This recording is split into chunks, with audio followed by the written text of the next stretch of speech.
I stand against violence towards women and children. I stand against violence towards women and children.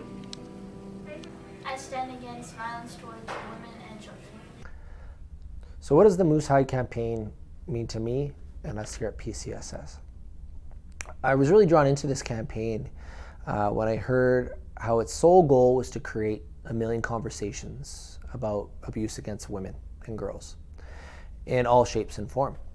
Because I think that this is one of the conversations that we neglect having at the dinner table, that we neglect having in the hallways and the water coolers. And therefore, we don't really have a clear lens on how prevalent it is in our societies.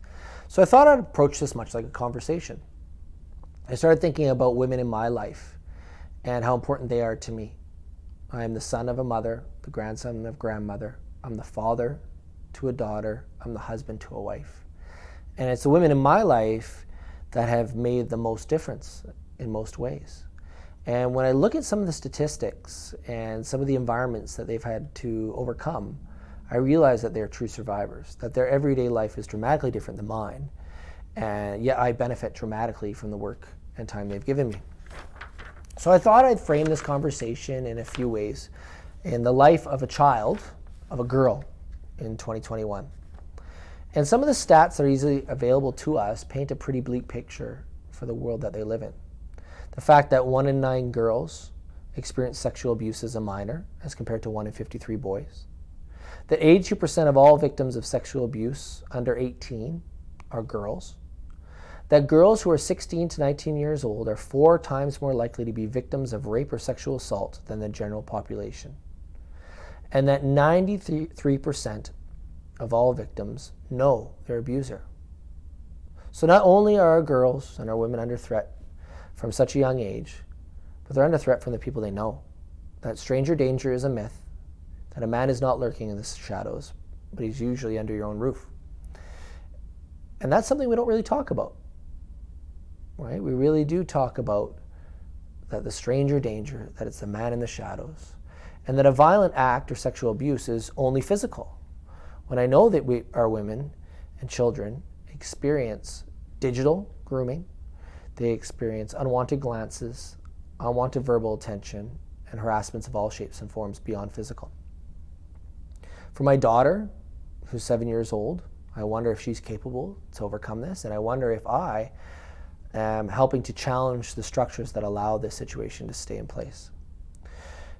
When our young girls become women and they enter the work, or kind of their adolescence, and they start looking at potential professions and enter universities, we see that 71% of post-secondary students say that they've witnessed or experienced unwanted sexual behavior or assault, that 1/3 of women on university campuses report being victims of sexual assault, that 1/5 of women report experiencing online sexual harassment.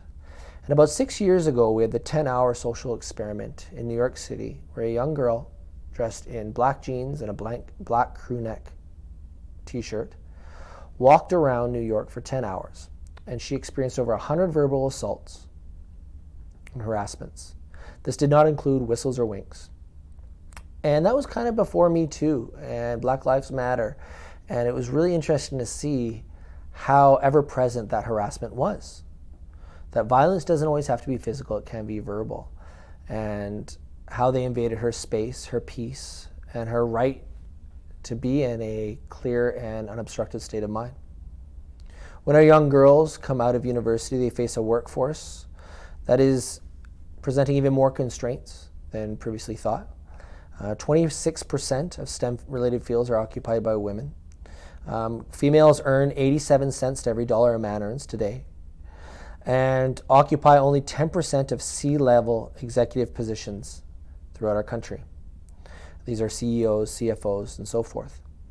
Among the 538 listed executive names among our top 100 traded companies in Canada, only 43 top positions are held by women. So in our workforce, women are usually facing a glass ceiling and limited options for upward mobility. When we look at our government structures that allow us to stay in place, we realize that while Canada is over 150 years old, that it took till 2015 to first have a balanced cabinet. the highest level of government position in our, or kind of, I guess, group in our country. We realized that up until 1979, the government could sterilize women and take away their most basic human right to birth children based on IQ scores that were accrued by that government. This happened in BC and Alberta for decades. So when I think about the workforce, the adulthood our females are facing on a daily basis, I look at the structures that allow that to happen in place. And I look at what the male perspective is. And the truth is that, yes, we have violence against women, but we also have a male supremacist culture that allows them to go unreported, unprosecuted, and untalked about. And that's what this campaign is largely about. When women do reach out for help, they reach out to a police force that only has 22% representation amongst its candidates. And if they do get to court, they really face a judicial system that has only 35% of judges being female. So when they do reach out for help and they do advocate for self, again, they're in a male-dominated environment. And so what I think about these conversations we're meant to have amongst our young males and amongst each other, I'm often faced with, well, what's that gonna cost? What do I have to give up? And I think that's the wrong mentality. That equality does not come at a detrimental cost. It comes at a gain for all.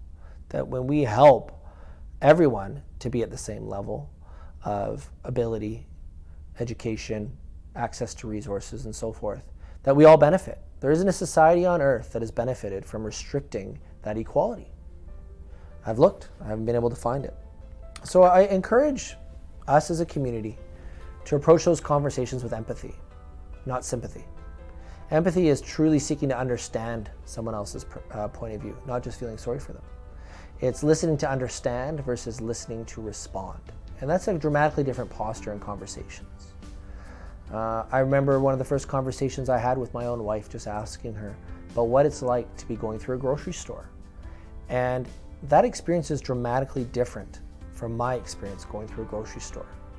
So I encourage you to have those conversations with our female peers and women in our lives who are heroes every day, and listen, understand, and truly start questioning what structures keep this inequality in place today in 2021. I stand against violence towards women and children.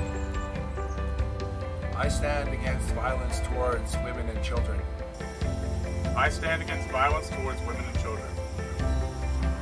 I stand against violence towards women and children.